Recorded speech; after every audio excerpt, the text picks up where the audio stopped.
Hoy es como una bisagra de año, ¿sí? Es primer domingo de julio, 2 de julio además, y hemos llegado a la mitad del año, y ahora nos queda por vivir la otra mitad del año, y a las mitades es bueno ir a recargar el tanque de energía espiritual. Y pensé traerles este mensaje, recargando el tanque a la mitad del camino, sobre todo para tiempos difíciles. Porque no hay duda que estamos viviendo tiempos difíciles y la gente a veces echa mano a recursos naturales, que tiene cosas, pero es bueno animarnos en la fe. Y les voy a leer 2 salmos breves.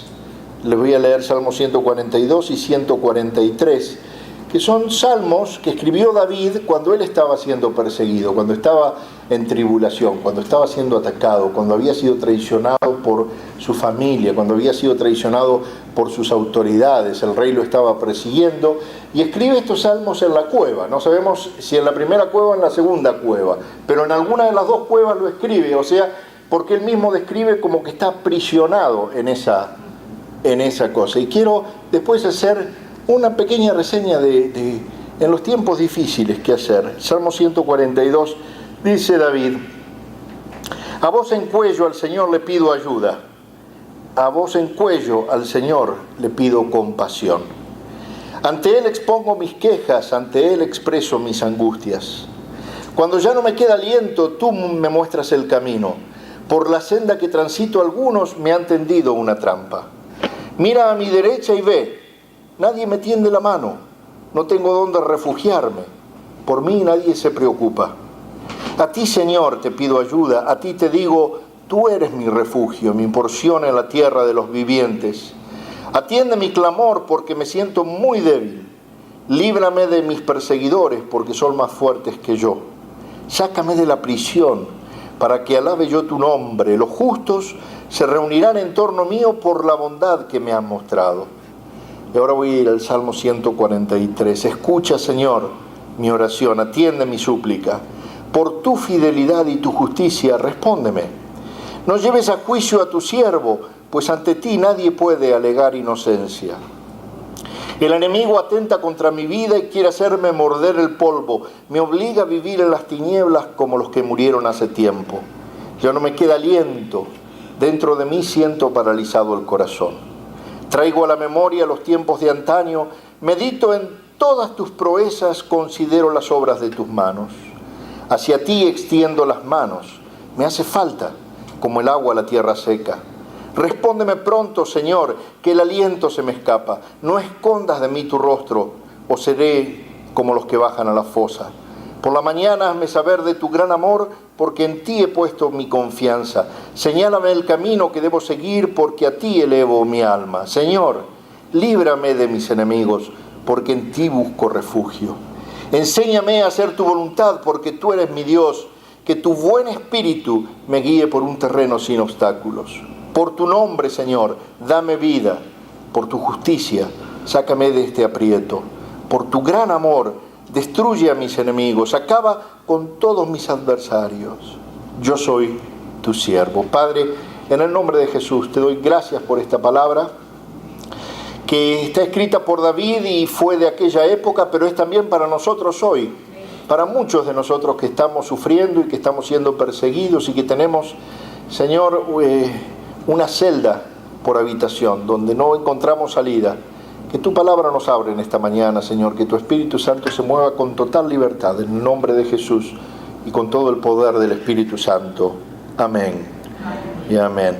Sería interesante ver qué es lo que David estaba pasando, qué pasaba por su cabeza cuando dice en el versículo 3 del Salmo 142, cuando ya no me queda aliento, tú me muestras el camino. Dios muestra el camino de salida. El tema es preguntarnos, ¿estamos enfocados en lo que Dios nos está mostrando? ¿O solamente vemos la pared que nos está deteniendo a la salida? Y esto lo vuelve a repetir en el Salmo 143, 4, dice, ya no me queda aliento, dentro de mí siento paralizado el corazón. Satanás le está diciendo a Dios, me estoy ahogando en problemas. Estoy siendo atacado por mis enemigos. Y la verdad, esto me está afligiendo mucho. Se lo puse en paráfrasis. Y tenemos derecho de decirle a Dios esas cosas. cuando estas cosas nos pasan. Pero también tenemos derecho a ser como hizo David. Y no solamente derecho, es el único camino. Él clamó y le dijo: Señor, escucha mi clamor porque estoy afligido. Saca mi alma de la prisión. Estaba aprisionado. Sus pensamientos, sus amigos, sus autoridades, el rey Saúl, todo el ejército del rey lo estaba persiguiendo. Y estas palabras, queridos, son para nuestro beneficio, son para nuestra instrucción y también son para nuestro consuelo. Aquí encontramos palabras de ánimo para todos los que somos hijos de Dios. Palabras de ánimo para todos los que estamos abrumados por problemas, pero que creemos a Dios. Pero seguimos abrumados por problemas, seguimos con aflicciones, seguimos con luchas. Algunos nos estamos ahogando en problemas familiares. Otros nos estamos ahogando en problemas financieros, sobrecargados de deudas. Muchos trabajando y trabajando y trabajando sin poder cumplir con todas sus obligaciones. Muchas mujeres solas, hermanas, viudas, dejadas, abandonadas, o hermanos de la tercera edad sin poder llegar al fin de mes, sin poder sustentarse apenas. Todas estas cosas pasan, cosas buenas pasan también. Cosas malas pasan también a la gente buena, al pueblo de Dios.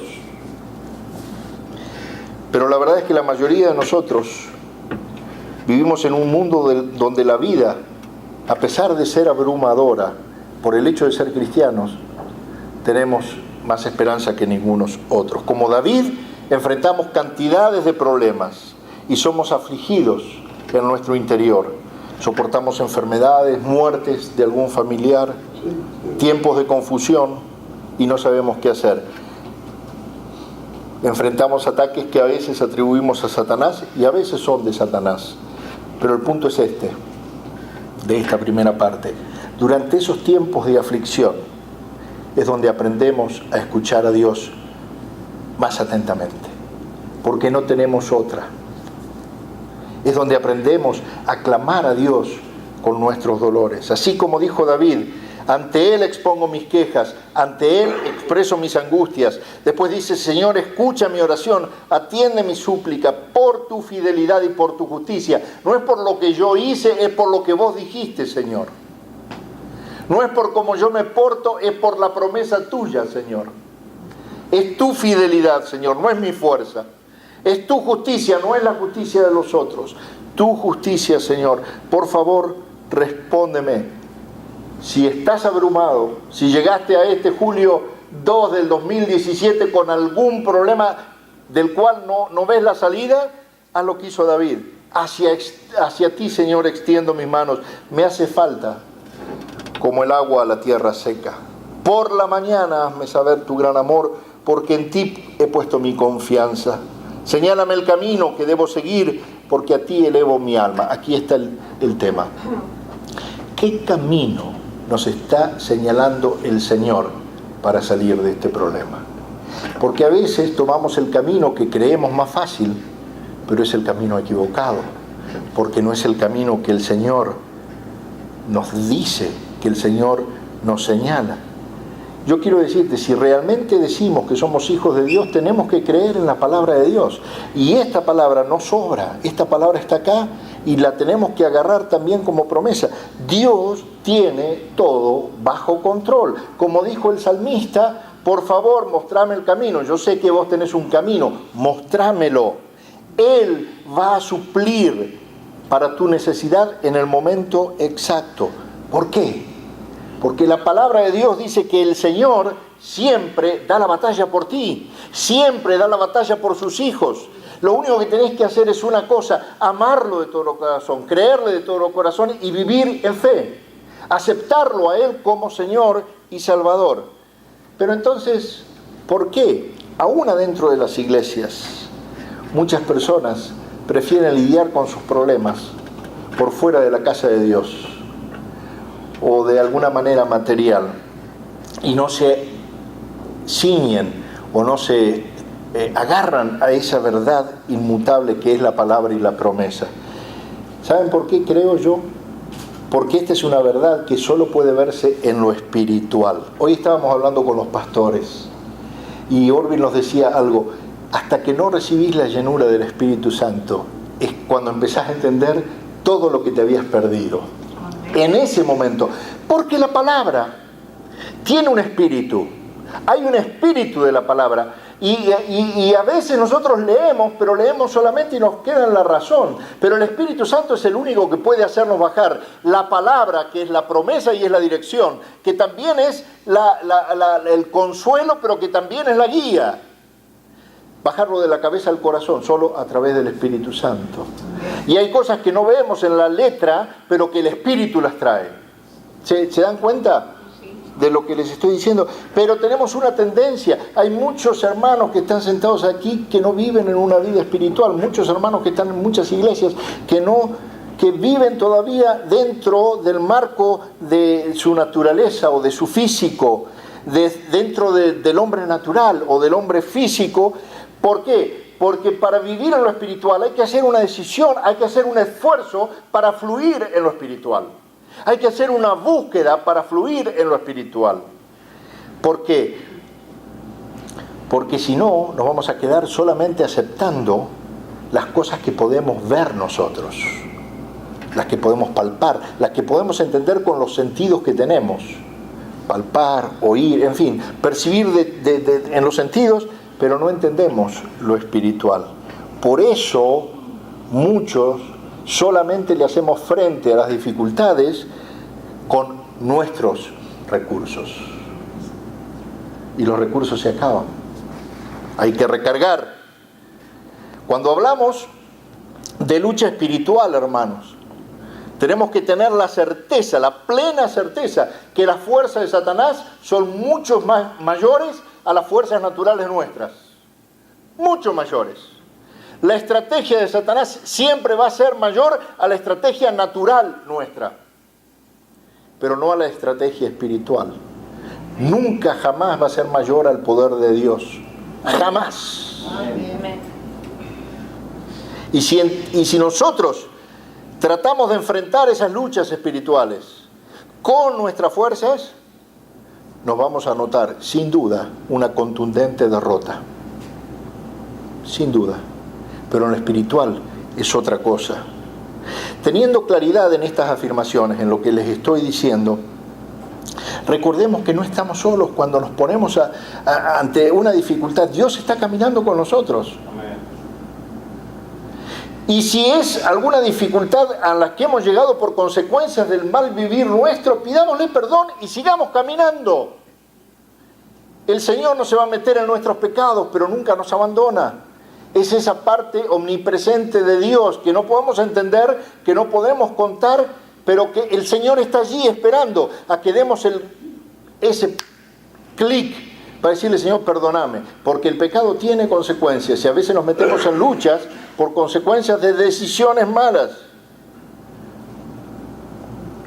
Pero el hombre, mientras yo digo, hay gente que es dura para lo espiritual, porque tenemos, y sobre todo el que tiene tanto conocimiento y tanto dominio del raciocinio, tratamos de humanizar todo, de racionalizar todo, y eso nos hace pensar de que no necesitamos en algunos momentos ayuda de Dios.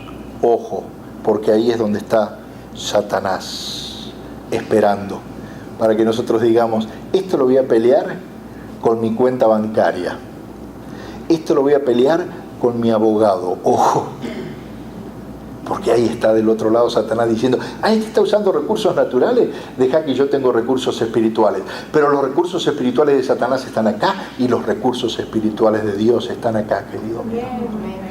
Por eso el Señor hace cosas imposibles que no se entienden en lo natural. Da vuelta a decisiones que no se entienden en lo natural. Hace que la gente te deje libre cuando no se entendería de otra manera en lo natural. Que la gente te perdone cuando no se entendería, porque Dios está moviendo cosas en el plano espiritual, pero hay que ir a pedírselo a ese plano espiritual. No con tu fortaleza, no con lo que vos sabés. No vas a salir adelante del problema, no vas a salir de la cueva, no vas a salir de la prisión con estrategia tuya. ¡Aleluya! Querido, si tú estás atravesando un desierto, si ves el ejército enemigo acercándose peligrosamente a ti, no temas. Si estás en el ejército ganador, no temas porque no estás solo. El Señor va a dar la batalla por ti. Recarga tu mente con esto y bájalo al espíritu y velo espiritualmente. El Señor va delante de ti. Efesios 6, 12 y 13 dice, porque nuestra lucha no es contra humanos, sino contra poderes, contra autoridades, contra potestades que dominan este mundo de tinieblas, contra fuerzas espirituales malignas en regiones celestiales. Por lo tanto, pónganse la armadura de Dios para que cuando llegue el día malo puedan resistir hasta el fin, firme, con firmeza.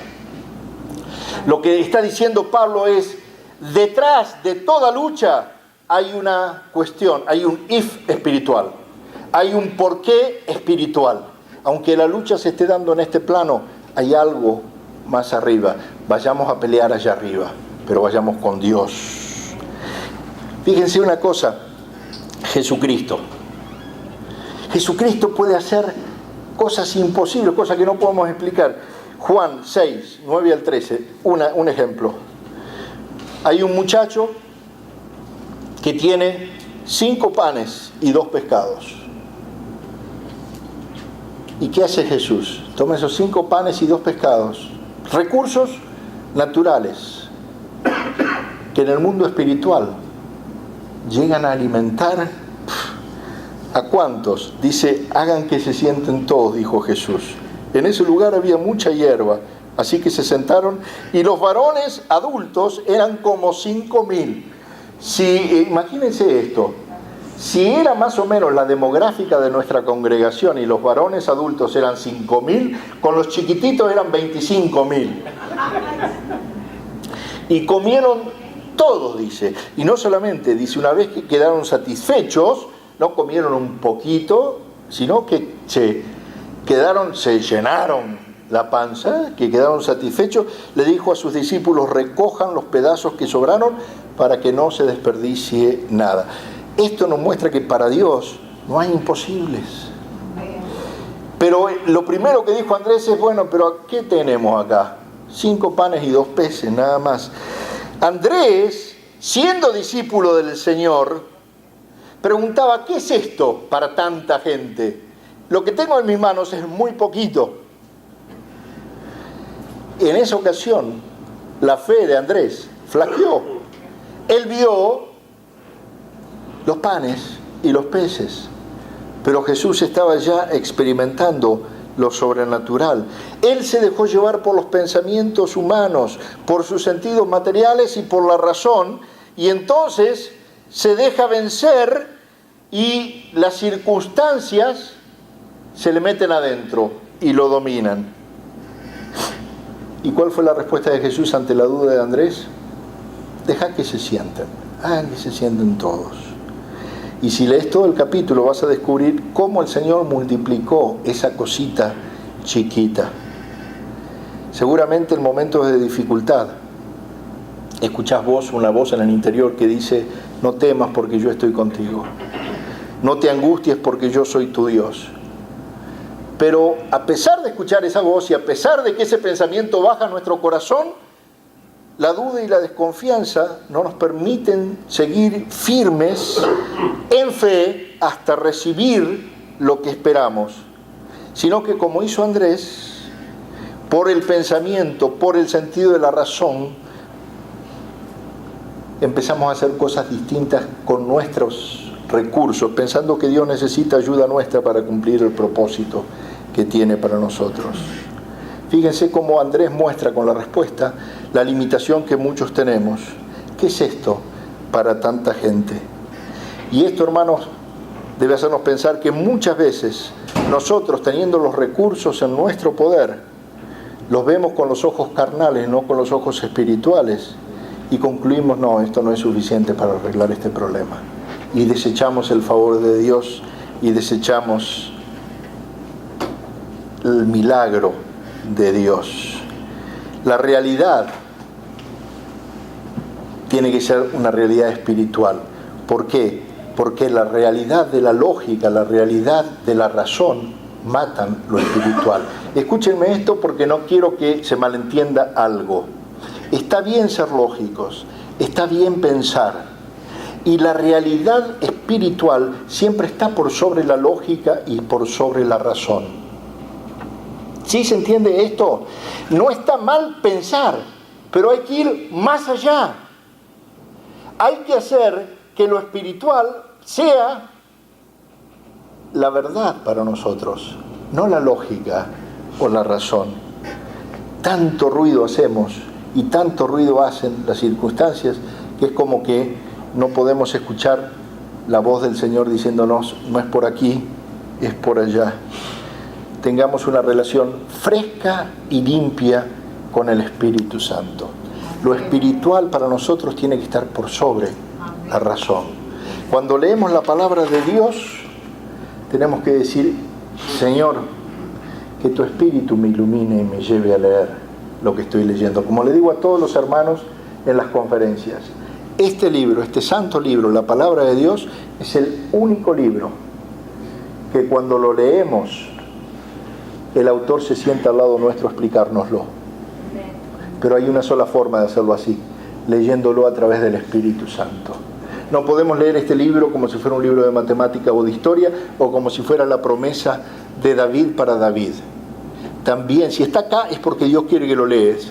Y si pasó, volverá a pasar. Yo lo creo, pero tenemos que creerlo en lo espiritual. Cuando leamos, por ejemplo, Isaías 43:2, tomémoslo como una promesa para nosotros. Cuando cruces las aguas, yo estaré contigo. Cuando cruces los ríos, no te cubrirán las aguas. Cuando camines por el fuego, no te quemarás ni te abrazarán las llamas. Gracias, Jesús, por tu palabra y por el espíritu de la palabra. Amén. Amén. Gloria al Señor.